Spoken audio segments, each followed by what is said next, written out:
Chapter 6. Two Old Women. The chief stood surveying his surroundings with his eyes made a little older by deep sadness. His people were in desperate state, their eyes and cheeks sunk low in gaunt faces, and their tattered clothing barely able to keep the freezing cold.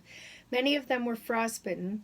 Luck had gone against them. In desperation, still searching for game, they had returned to the place where they had abandoned the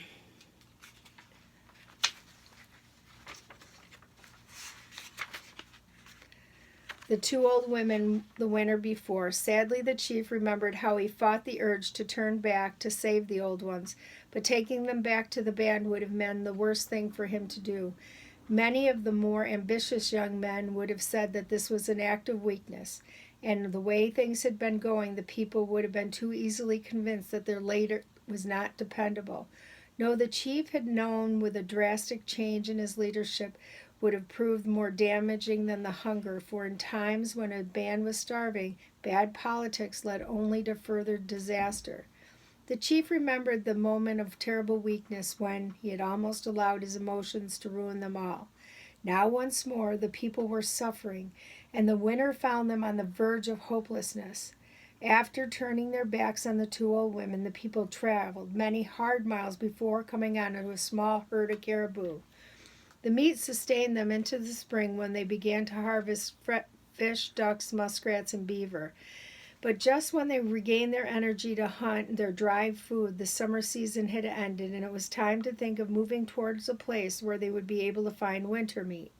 The chief had never known such terrible luck, and as they traveled, the fall season came and went, and once more the band found itself nearly out of food. Now the chief looked at the people wearily, and the feeling of panic and self-doubt. How long could it hold out before he too became a loss in the hunger and fatigue, and undermined his decisions? The people seemed to have given up on trying to survive. They no longer cared for his lectures, staring at him with dull eyes, as if he made no sense. Something else troubled the chief, was his decision to return to the place where they had left the two old women. No one argued as he led them there, but the chief knew they were surprised. Now they stood looking as if they expected something from him or expected to see the two old women. The chief avoided their eyes, not wanting them to know that he was confused as they were. There wasn't a single sign that anyone had been left here. Not one bone gave evidence that the two old ones had died. Even if animals had stripped their bones of flesh, surely something would have been left behind to show that humans had died here. But there was nothing, not even a tent that had been shelter for the women. Among the people was a guide named Dagu. He was an old man, younger than the two old women, but still considered to be an elder. In his younger days, Dagu had been a tracker. But the years had dimmed his vision and his skills, and he observed out loud that none of the others would acknowledge. Maybe they moved on, he said in a low voice, only to the chief could hear him. But the silence, many of them heard, and he felt a surge of hope that the hope for the women that many had loved. After setting up camp, the chief summoned the guide and 3 of his strongest young hunters. I do not know what is going on, but I have a feeling that all is not as it appears to be. I want you to go to the camps near here and see what you can find. The chief was quiet about what he suspected, but he knew the guide and the 3 hunters would understand, especially Dagu, for he had watched the chief for a season and come to know that the man was thinking. Dagu respected the chief and realized that he suffered from self-loathing because of part of him had played in abandoning the old women. The guide knew that the chief despised his own weakness, for it showed the hard lines of bitterness etched on his face. The old man sighed. He had known the chief's self-hate would take its toll, and he did not like the thought of a good man such as the chief being destroyed this way. Yes, he would try to find out what happened to the women, even if effort was wasted. Long after the 4 men had left the camp, the chief stared after them. He could not find a definite reason why he wasted precious energy at a time it might be a futile effort. Yet he too had a strange feeling of hope. Hope for what? He had no answer. All the chief knew was for sure that in hard times the people should hold together, and the last winter they had not done so.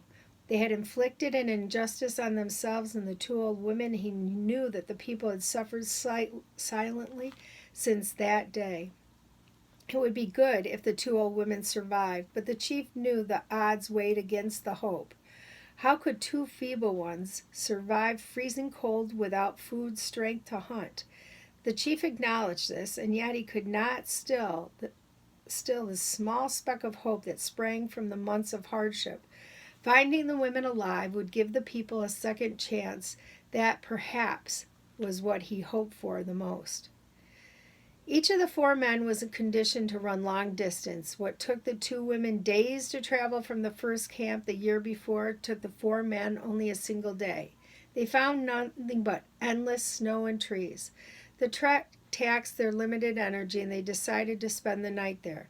And when the first hint of morning dawned, the men were up and jogging once more. Daylight was fading, and the men arrived at the second camp, and the younger men saw no evidence that it had been used in a long time. Impatience began to overtake them, and they had been trained from childhood to respect their elders, but sometimes they thought they knew more than the older ones. Although they did not say so out loud, they felt precious time was being wasted, and they should hunt for moose. "Let's turn back now," one of the men said, and he suggested to the others agreed quickly. The guy's eyes lit up in amusement. How impatient the young ones were. Yet Daggoo did not criticize the others, for he too had been impatient as a young man. Instead, he said, "Let's take a closer look around here," and the young hunters looked at him impatiently. "Look closely at those birch trees," Daggoo insisted, and the men blankly stared at the trees. They saw nothing unusual. Daggoo sighed, and he caught his attention at the younger men, who tried and tried again, and the old man saw. Finally, his eyes widened. "Look," he said, pointing at an empty birch patch on the birch tree. Then he saw the other patches, spaced widely enough in the area that had been stripped carefully, almost done intentionally, so that no one would notice. "Maybe it was done by another band," one of them said. "Why would they try to hide those empty spots on trees?" the young man suggested, unable to find the answer. Daggoo gave them instructions. "Before we return, I want you to search this area." Before they could protest, the guide pointed them off in different directions. "If you see anything unusual, come right back here and we will go together to see what it is." Tired as they were, the men began to search. Although they were sulky, they didn't believe that the two old women were still alive. Meanwhile, Daggoo set out in his direction that he believed the two old women might have gone. "If I were afraid to be found by the people who had left me to die, I would go this way," he muttered to himself.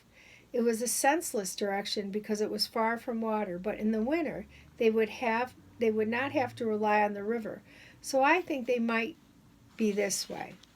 Daggoo walked a long distance into the willows beneath the tall spruce trees. As he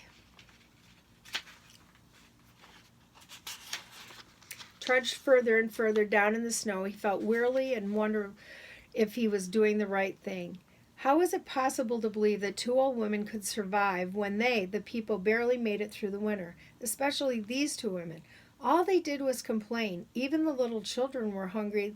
These women complained and criticized. Many times Daggoo expected someone to silence them, but that had not happened until the days that got it out of control.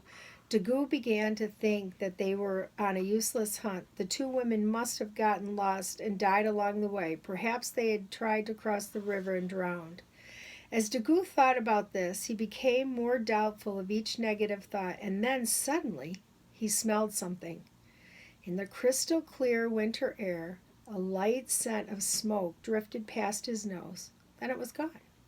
Daggoo stood very still as he tried to catch the scent one more time, but there was nothing. For a moment he wondered if it had been his imagination. Perhaps a summer fire nearby had left its lingering smell in the air. Not wanting to believe that, the old man backtracked slowly until once again he caught the scent. It was a light smell, but this time Daggoo knew it was no remnant of a summer fire. No, this smoke had a freshness about it. Excited, he tried walking first in one direction and then another until the smoke grew stronger. Convinced that it came from a campfire nearby, his face crinkled into a broad grin and certainly filled him. The two old women had survived. Daggoo hurried back to get the younger men who were waiting impatiently as before, and they did not want to follow him, but he beckoned, and reluctantly they followed Daggoo into the night for what seemed like a long time. Finally the guy held out his hand to signal them to stop. Lifting his nose, he told them to smell the air. When the hunters sniffed, they didn't smell anything. "What is it that you smell?" one of them asked. "Just keep smelling," Daggoo answered. The men sniffed the air again, and then one exclaimed, "I smell smoke." The others walked around sniffing the air with more interest until they too smelled it. Still skeptical, one younger man asked Daggoo what he expected to find. "We'll see," and then he simply led them farther toward the smoke. The guide's eyes strained in the darkness looking for the lighted campfire. He saw nothing but outlines of spruce trees and willows. Aided by the small lights of many stars above, Daggoo saw the snow was untrampled. Everything was still and quiet, yet the evidence of the smoke told him that someone was near, someone was camping. As sure as the blood raced through his veins, the old tracker was now confident that the two old women were alive and at that moment close. He could not contain his excitement, turning to the younger one, saying, "The two old women are near." Chills ran down their spine of the younger men. They did not believe that the older ones had survived. Cupping his hands in his mouth, Daggoo called the women's names into the velvet night and identified himself. They waited, hearing only the sound of his own words swallowed up by silence.